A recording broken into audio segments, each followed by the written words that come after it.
I thought I had the perfect marriage, until I uncovered a betrayal so deep it shattered everything I knew. But instead of falling apart, I fought back, and what I uncovered next changed everything. Let me share with you how I unexpectedly found myself married to a man with a questionable past, and at the same time, about the deep and unwavering love that a mother should feel for her child. Brace yourself for what you're about to discover, involving an unassuming brown shipping container, an unexpected document, and a seemingly ordinary kitchen faucet. At that time, my life was filled with pure joy. My devotion to my wife overshadowed everything else, and our marriage was full of passion. We cherished each other's presence, and our social life was just as vibrant, surrounded by friends and family, always engaged in something exciting. But before I dive into the details, let me introduce myself properly. My full name is Stanley Oliver Smith. My parents, George and Barbara, intentionally gave me the initials SOS, perhaps as some sort of inside joke. However, everyone who knows me calls me Baba, a nickname that stuck ever since my older sister Heron mispronounced brother as Baba when we were little. One of my closest friends from childhood is Ralph Jones, though everyone calls him RJ. His parents, Earl and Gloria, still live right next door to mine. Growing up, Earl was our basketball coach while my grandfather coached the football team that RJ and I played on. Fast forward to today. Both RJ and I graduated from the University of South Carolina and now work as sales representatives for the same company. Recently, as we wrapped up a busy day at work, I mentioned to my wife Holly how valuable I was to my company. She teased me, saying, "You might be irreplaceable at your job, but trust me, the company will survive just fine without you." That weekend, we were set to fly to Cancun for 4 days and 3 nights to celebrate our 3rd wedding anniversary. With that trip in mind, I followed my usual routine. Since trash pickup in our neighborhood happens every Thursday, I always make sure to take out the garbage on Wednesday night, right after watching American Idol. I went through the house, gathering waste from different bins, preparing to take everything outside. But then, something strange caught my attention. There it was, an ordinary brown package sitting among the trash. Immediately, 2 thoughts ran through my mind. First, I was confused as to why the box had Holly's maiden name printed on the label. Second, I couldn't understand why it was addressed to her office instead of our home. Curiosity got the best of me. I opened the package. Inside, I found a packing slip listing a variety of items. Just then, Holly walked into the room. Her voice was laced with concern as she asked, "What are you doing?" I assured Holly that everything was fine, though I admitted I had expected to see her in one of the elegant lacy nightgowns she had received as a wedding gift, not in an oversized pink flamingo t-shirt. She looked at me with playful confusion. "And why exactly would I wear something else?" she asked. Then, with a smirk and complete confidence, she added, "If I know you, I'll be undressed in 30 seconds anyway." We both burst into laughter. That evening, I gifted her a necklace she had admired for some time, while I treated myself to a chess set I had been eyeing. With the night setting in, we eagerly anticipated our wedding anniversary celebration, which also happened to be our last evening in Cancun. We decided to mark the occasion with an intimate, quiet dinner, savoring every moment together. After a delicious meal, we wandered along the beach, hand in hand, letting the waves kiss our feet as we talked about the future, the life we were building together, the dreams we shared, and most importantly, the family we hoped to grow. At some point, Holly handed me an envelope and encouraged me to open it. I hesitated, unsure of what to expect. But her unwavering excitement convinced me to go ahead. Slowly, I unsealed it and scanned the handwritten words inside. Before I could react, Holly let out a joyful scream, threw herself into my arms, and kissed me deeply, biting my lip playfully. "I knew you'd love it. Your expression is priceless," she squealed, her eyes shining with excitement. Inside the envelope was a note, but what made it truly special was the unexpected surprise that came with it, something I never saw coming. Yet, even in that moment of joy, my mind kept circling back to a different matter entirely. There was still the packing list from earlier, the one with Holly's maiden name on it. And then there was the nagging question: what had happened to the items listed on it? These thoughts gnawed at me, but I didn't know how to bring them up without ruining our night. I tried to push them aside, to stay present, to enjoy our anniversary. For a while, I thought I was managing well. That was until Holly's voice suddenly cut through my thoughts. "You're unusually quiet. Is everything okay?" Her concerned tone jolted me back to reality. I forced a smile. "Yeah, I'm fine," I lied. "Just thinking about work and what I need to get done when we get back." She didn't seem convinced, but she let it go. Meanwhile, I knew this wasn't over. I needed answers. And soon. A newfound sense of determination surged through me as our collective efforts finally started taking shape. The next morning, instead of following my usual workout routine, I met up with my friends to discuss the digital voice recorders they had brought along. We needed a plan, a solid, foolproof strategy. After some careful deliberation, we devised a two-part approach. A telephone line recorder would be installed on our home phone, in case any revealing conversations took place there. A digital voice recorder would be discreetly placed in Holly's car, in the hopes of capturing anything significant during her daily routine. With the plan set in motion, I knew one thing for sure: I needed to get a clearer picture of where Holly was spending her time when she wasn't with me. From what I knew, her typical schedule was fairly predictable. She left the house at 7:50 a.m. for work, finishing around 4:30 p.m. Most evenings, she either went to training or stopped by my parents' house for dinner on nights when I had classes. Armed with this information, we brainstormed ways to track her movements throughout the day. But there was a problem. Holly was only familiar with one of my friends in the group. If we suddenly had multiple unfamiliar faces popping up near her workplace or gym, it could raise suspicions. To counter this, we came up with a solution. Introduced 2 more people into our team. Once they were acquainted with Holly in a casual setting, they could blend in more naturally while keeping an eye on her. Without wasting any time, we divided the group into teams, each assigned specific surveillance tasks on different days. Morning commute. One team would observe Holly's routine from home to work. Lunch break. Another team would keep an eye on her whereabouts during midday. Workout sessions. Someone would monitor her after work. Evening return. The final team would track her movements back home. Additionally, over the weekend, the group familiarized themselves with key locations: my house, my parents' house, and Holly's office, to get a better sense of the bigger picture. At one point, the idea of placing 8-hour digital voice recorders inside Holly's office was brought up. But as we started discussing the logistics, we ran into a few hurdles. How would we install it without getting caught? How would we retrieve and upload the recordings to my computer without raising suspicion? Would there be any serious legal consequences if we were caught tampering with her workplace? RJ, ever the voice of reason, pointed out something important. Look, he said, rubbing his chin thoughtfully, we're assuming Holly is up to something, but is it really likely she's doing anything shady at work? If she is hiding something, chances are it's happening outside the office, not in it. His words hit hard. He was right. This wasn't just about catching her in a lie. It was about getting the truth without crossing lines we couldn't come back from. Despite the challenges, the more we worked together, the closer we became as a group. What started as an investigation soon turned into something deeper, a test of loyalty, trust, and friendship. And while I was still searching for answers about Holly, I had no idea that soon, I'd be facing truths I wasn't prepared for. I wanted to share some good news. After reaching out to several law firms in the city offering our services, I'm happy to say that we officially landed work starting next Wednesday. Goodbye, boring days spent rocking in a chair. Hello, productivity. With that settled, I packed up the video cameras and prepared to return them. But to my surprise, when I mentioned bringing the equipment back, my friends insisted I keep it. Hold on to it, one of them said. You never know when it might come in handy again. I wasn't sure whether to take that as a joke or a warning. Later that evening, as I was tidying up, I found the voice recorder from Holly's car tucked under the sofa cushion, right in the very spot where she usually sat. I had been so caught up in everything that I nearly forgot about it. After putting all the electronics back in their places, I took a long, refreshing shower. With the stress of the day momentarily washed away, I made sure to double-check the locks on the door before heading out to meet Harry, Holly, and my parents for dinner. We had reservations at our favorite Greek restaurant, a place we had been going to for years. Over plates of souvlaki and warm pita bread, we excitedly discussed our upcoming trip to Bristol, something we had all been looking forward to for months. Midway through the meal, my father turned to me and asked, "Do you know where your seats are?" Holly, without looking up from her plate, shrugged. "Not yet, but they should be decent." My father chuckled. "I hope so. I wouldn't want you too stuck near the restrooms." We all laughed, the conversation flowing effortlessly, at least on the surface. But I could sense something off. The next morning, as I lay in bed, Holly stirred beside me. She was already awake. "You're up early," I mumbled, rubbing the sleep from my eyes. "Where are you off to?" "I'm accompanying Debbie, RJ's wife, to help her pick out a dress for her cousin's wedding," she replied casually. That made sense, except for one thing. "Wait a minute," I said, propping myself up on my elbow.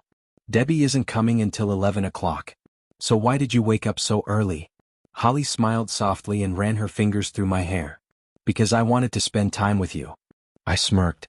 Then let's stay in bed a little longer so I can properly demonstrate how much I appreciate that. She giggled but shook her head.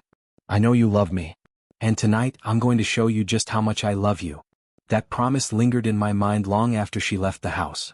Later in the day I was preparing for a small home improvement project, installing a new kitchen faucet. But as soon as I tried to remove the old one, I realized with a sinking feeling that I didn't have the right wrench for the job. Now I had two options. Drive back to the store and buy the correct tool. Borrow one from my father, which, realistically, meant getting caught up in a long conversation that would eat up the rest of my day.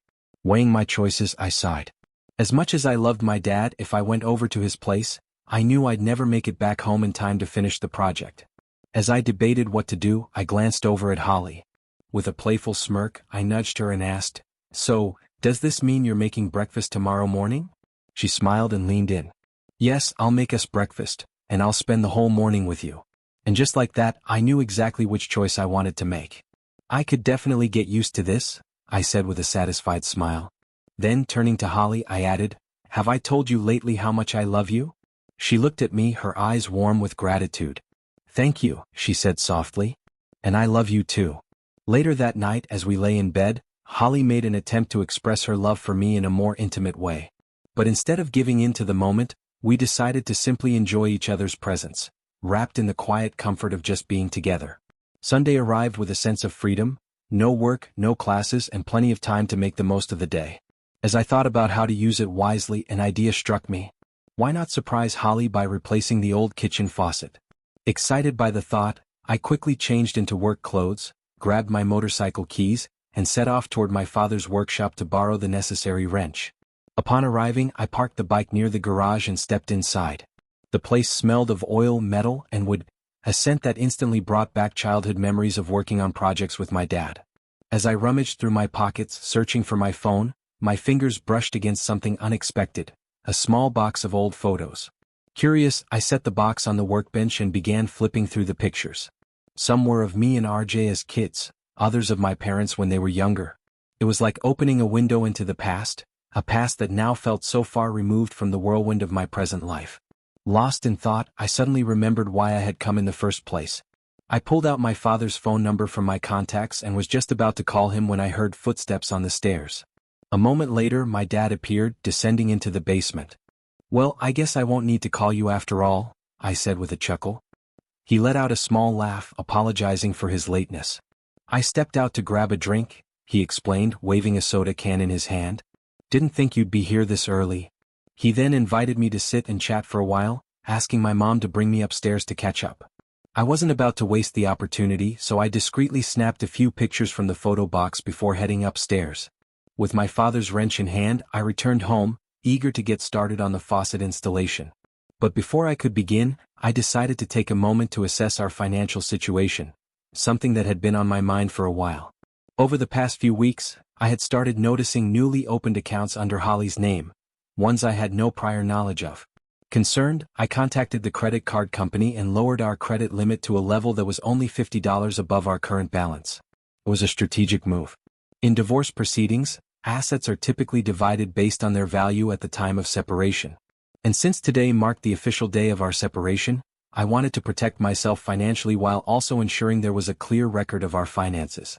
Taking these precautionary steps, I secured my position. Later that evening, I made an important call. Annie, I said firmly, before we continue, I need you to know something. Jim is recording this conversation and he's on speakerphone. As soon as I said the words, I hung up. The storm was coming, and I was ready. I asked Lonnie to call my cell phone and leave a voice message. This was a deliberate step, a way to confirm the exact date and time of our conversation beyond any doubt. Lonnie agreed without hesitation, and just 2 minutes later we played back the message. We're done here. The timestamp was there, solid proof that this conversation had taken place exactly when and how we needed it to. With that confirmed, we moved toward the basement window, where Connie had been given specific instructions. She carefully took close-up photos of everyone in the room, making sure no detail was left undocumented. Then the conversation took a sharp, irreversible turn. Why don't we come to your house tomorrow and discuss this? Someone suggested. I clenched my jaw. There's nothing to discuss. My voice was firm, unyielding. I don't need time to cool off. You and your wife are not welcome in my home. My father, George, bristled. You can't speak to your mother and me with such disrespect. I am your father, and I will not tolerate this behavior under my roof. I locked eyes with him, my voice steady and cold. Rest assured, I will never cross the threshold of this house again. A tense silence filled the room. Then I added, and one more thing, I will never have enough respect for you and Barbara to call you Mom and Dad again. That ended the moment you stood by and let my wife put her hands on you. George opened his mouth to respond, but I wasn't finished. Yes, Baba, I understand and I apologize, Harry muttered, his voice barely above a whisper. I exhaled sharply, shaking my head. You're all going to apologize, I know that. But it's pointless. The only thing you regret is getting caught. I turned toward Harry, my stare piercing. If you actually felt remorse for what you did to me, you never would have started an affair with my wife. And you sure as hell wouldn't have continued it after I started suspecting her of cheating. His face paled, but I kept going. You didn't just betray me, you actively manipulated my investigation, trying to make me believe in your loyalty while you were sneaking around behind my back. You never planned on ending things with her. You just hoped I'd stay blind to it. The weight of my words settled over the room like a suffocating fog. No one spoke. Finally, I took a deep breath and turned toward Holly. I'm taking tomorrow off as a personal day, I stated. Before I leave, let me make one thing perfectly clear. None of you should attempt to contact me. Ever. I turned fully toward Holly, my voice sharp as steel. You are only allowed to be on the roadway. Do not step onto the property. Do not knock on the door. Do not call me. You have 2 hours to pack your things and leave. With that, I turned toward the door, ready to put this nightmare behind me. But just as I reached for the handle, something caught my eye. A DVR mounted on a tripod, standing there like a silent witness to everything that had just unfolded. Without hesitation, I stepped toward it. Because if there was one thing I had learned from all of this, it was that evidence never lies. I picked up the camera, gripping it tightly as I turned to face the group. Outside, Holly had been packing her belongings into her car for over an hour. By the time I stepped outside at 9:01 p.m., the driveway was empty. Everything was gone. Not a single trace of her remained. The next morning, Thursday, I had a scheduled meeting with Bob, my boss. As I sat across from him, I slid a letter of resignation across the desk. His brows furrowed as he picked it up. This is sudden. No 2 weeks' notice. I met his gaze and let the silence hang for a moment before delivering the blow. I caught Harry and RJ having an affair with my wife on Tuesday. Bob's expression froze in shock. To drive the point home, I reached into my bag, pulled out a small stack of evidence and placed it in front of him. He hesitated, then took it, flipping through the pages. With each second, I could see the disbelief drain from his face, replaced by something closer to understanding, maybe even pity. In the days that followed, I threw myself into self-improvement. Alongside my usual training regimen, I incorporated strength workouts, pushing myself harder than before. I needed an outlet, a way to channel the frustration, the betrayal, and the rage that still sat like a weight in my chest. But I wasn't just focusing on myself. I was taking action. Yesterday, I arranged a meeting at my lawyer's office with the wives of the men involved, the ones who had tried to buy their way out of trouble. As we sat in that room, I laid everything out before them. Every piece of evidence I had gathered. Every lie they had been told. And, most importantly, the money offer that had been made to me in exchange for my silence. I wanted them to see the truth, to understand exactly what kind of men they were married to. Because I sure as hell didn't consider them men anymore. Then there was the revelation about Holly. As if her betrayal wasn't enough, I soon found out she had taken a darker path. One night, a friend of mine happened to be at a private gathering, one of those places where men with money pay for company. And there she was, Holly. She had become the entertainment. Apparently, after everything fell apart, she couldn't find a stable job and resorted to making money the only way she knew how. I couldn't say I was surprised. Disgusted? Yes. Shocked? No. Story 3. My name is John, I'm 37 years old, and for the past 2 years I've been married to Kate. Kate, who is 35, works as a teacher at a city college while I work in marketing. We met at a mutual friends party, where we instantly hit it off. The conversation flowed easily, and I remember thinking, this is someone I could really build a life with. But life has a way of throwing you into situations you never expect. One day, a close friend of mine witnessed something that shattered my trust in Kate. He had been out for lunch, casually enjoying his meal, when his attention was drawn to a couple at a nearby table. At first, it was just an innocent glance, until he recognized the woman. It was Kate. And she wasn't alone. She was sitting uncomfortably close to another man. For a moment, my friend froze, hoping he was misreading the situation. But before he could look away, he saw it. An intimate embrace. A warmth that shouldn't exist between just friends. He debated capturing a photo but hesitated. Being in a public setting, he didn't want to draw unwanted attention. And before he could make a decision, the moment was gone. When he told me about it, curiosity and suspicion took over. If this was an innocent meeting, Kate would have mentioned it. She never did. That was all I needed to know. From that day forward, my instincts went into overdrive. I started watching Kate's every move, her habits, her routines, the little details I once took for granted. And slowly, the pieces of the puzzle started falling into place. I watched Kate closely, analyzing her every move. But no matter how much I scrutinized her behavior, nothing seemed out of the ordinary. There were no obvious red flags, no suspicious phone calls, no unexplained disappearances. And yet, that nagging feeling refused to go away. It gnawed at me, whispering that I was missing something, that I needed to dig deeper. That's when I decided to check her phone. One night, as she lay fast asleep beside me, I took the opportunity. My hands trembled slightly as I unlocked her screen. As I scrolled through her messages, I stumbled upon a conversation that made my breath catch. His name was Rooney, a name I hadn't heard in years.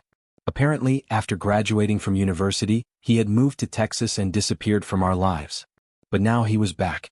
Since time was short, I quickly exported their entire chat to my email before deleting the message history on her phone. I needed to go through everything carefully, to understand how deep this connection really was. I spent the rest of the night reading. And with every message, the truth unraveled before my eyes. There was a physical relationship between them. It had all started months ago when Rooney first reached out to Kate. His wealthy Texas girlfriend had become his wife, and he had now taken over his father-in-law's business back in our city. At first, the messages were casual, catching up, reminiscing. Then the tone shifted. Rooney spoke of missing her. He mentioned testing her again, a phrase that made my stomach turn. Kate resisted, at first. But then just like that, she gave in. According to the scanned messages, they had met 4 or 5 times, each encounter more intimate than the last. They had stopped pretending. I confronted her the next day. "There's no need to keep playing this game," I told her, my voice unnervingly calm. She stared at me, feigning confusion. "What game?" "You know exactly what I'm talking about." Her expression hardened. "Are you seriously accusing me of something again?" I didn't answer. Instead, I reached for my phone and pulled up the exported chat logs. I handed it to her. She took one look and froze. For a long, heavy moment, she said nothing. I could see the calculations behind her eyes, the frantic attempt to piece together some kind of defense. Then she scoffed. "You went through my phone?" she snapped. "That's a complete violation of my privacy." I let out a hollow laugh. "Oh, so now you care about personal space? Funny, because you had no problem invading Rooney's." Her face darkened, but she had no real argument. I had already made up my mind. Begging for reconciliation was beneath me. While she packed her things, I sat on the porch, silently watching the painful end of our relationship unfold. She never once looked in my direction as she walked past me toward the exit. Finding my voice, I finally said, "I'll send the divorce papers soon. If you have even a shred of self-respect, sign them without a fight." She didn't say a word. Didn't even turn her head. She simply walked out of my life. And I let her. In the days that followed, I debated whether to expose everything to Rooney's wife. She had a right to know. When I casually mentioned Rooney's business ventures and wealthy father-in-law, Kate had been intrigued. I knew his wife would be just as interested to know who he really was behind closed doors. But something held me back. Meeting her in person felt wrong. Maybe even creepy. Would telling her really make things better? Or was this something she would have to discover on her own, just like I did? I asked for Rooney's wife's email address and without hesitation, sent her the full transcript of the chat. She was intrigued, not just by the messages but by how I had managed to uncover the truth in the first place. Curious, she asked for a detailed explanation and I agreed, walking her through everything step by step. The moment she read through Rooney's messages, she called me immediately. Her voice was tense but grateful. "I just booked the earliest flight to Texas," she said without hesitation. "I need to handle this in person."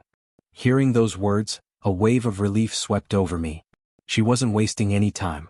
She wasn't going to be fooled any longer. Then, almost as an afterthought, she asked, Have you heard what happened between Rooney and his father-in-law? The shift in conversation caught me off guard. No, what happened? It's actually pretty interesting, she said. His father-in-law didn't confront him directly about the affair. Instead, he took a completely different approach. Intrigued, I listened carefully. It turned out that Rooney's father-in-law had been suspicious for a while, but not because of his infidelity. He wasn't concerned with Rooney's personal mistakes. He was worried about his financial ones. Instead of calling Rooney out for cheating, his father-in-law began investigating his business dealings. What he discovered was a tangled mess of financial fraud. Rooney had been embezzling money, using company accounts for personal expenses, and manipulating the books to hide his tracks. And that's when Kate took advantage of the situation. She saw the perfect opportunity, and she forced his hand. She leveraged the scandal to push Rooney into marrying her. When I read Rooney's frantic messages, I couldn't help but laugh. He, like Kate, had completely misread the situation. He was convinced that his in-laws were genuinely upset over the affair, that he had deeply offended them. But the truth? They couldn't care less. They weren't angry about his betrayals, they were furious about his accounting errors. A month later, my divorce papers were finally prepared. By then, Rooney's life had spiraled further out of control. His father-in-law had managed to prove his financial fraud, though I never learned the exact details of how. But what I did know was that Rooney was given an ultimatum. He had 3 months to pay off a substantial fine, or he'd be facing serious legal consequences. Through it all, I couldn't help but feel deep sympathy for others who had gone through similar betrayals. It wasn't just about broken hearts. Many victims had been unjustly stripped of their homes, their assets, and their security. I was lucky to have support during this time. But in my own divorce case, I knew one thing for certain: I wouldn't let myself be taken advantage of. I walked away the winner, even though she tried to complicate everything to level the playing field. But if she wanted to play dirty, I was more than willing to play along. Instead of accepting the truth, she spread false claims among her colleagues, accusing me of infidelity, a complete reversal of reality. And as if that weren't enough, she demanded the house as compensation for alimony, twisting the situation to her advantage. It was a blatant attempt at manipulation, but in the end, it cost her more than she gained. Now that everything has finally settled, I find myself standing at a crossroads. I've thought about dating again, but something tells me it's best to wait a little longer before jumping back in. Some wounds take time to fully heal. After the last update from Rooney's wife about his court case, I let the situation fade into the background. I never reached out to her again.